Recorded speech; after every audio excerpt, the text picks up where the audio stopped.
এখন প্রতিটা মানুষের লাইফে কিন্তু ইন্ডাস্ট্রিটা আমাদের একটা পরিবারের মানুষজন, এরা সব মেম্বার আমাদের, কিন্তু তার বাইরেও কিন্তু একটা ফ্যামিলি থাকে, যার ব্যক্তিগত একটা ফ্যামিলি। সে ব্যক্তিগত ফ্যামিলিতে তার ফ্যামিলি মেম্বাররা ছিল, তারও আরও গার্জিয়ানরা ছিল, তারা হয়তো বা হসপিটালে নিয়েছে কিনা সময় মতো এইটা আমরা জানি না। যখন থেকে হসপিটালাইজ হয়েছে, আমি, মিশা ভাই, সনি ভাই থেকে শুরু করে আমাদের অন্যান্য আরও যারা মানে আমাদের অর্গানাইজ যারা আছে, যারা আমাদের মেম্বার যারা আছে, তারা সবাই খবর নিয়েছে, কম বেশি সবাই যোগাযোগ করেছে। আমিও কালকে প্রায় 1টা পর্যন্ত আমি এখানে ছিলাম। আমি আমাদের ইয়াং জেনারেশনের অনেক আর্টিস্ট কালকে দেখতে আসছে, আমার সঙ্গে সবাই ঢুকছে হসপিটালে।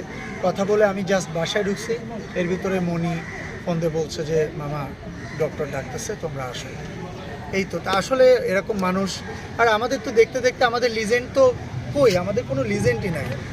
আমাদের লিজেন্ড দেখতে দেখতে আমাদের চোখের সামনে আমরা কিছু শিখতে পারলাম না, কিছু জানতে পারলাম না। আমরা আসলেই অনেক বেশি অভাগা আর কি, সত্যি কথা বলতে।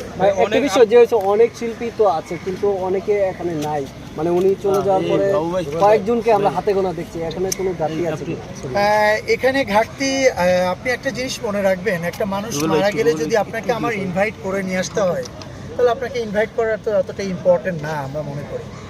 আপনি মারা গেছেন, আমাদের মানে এই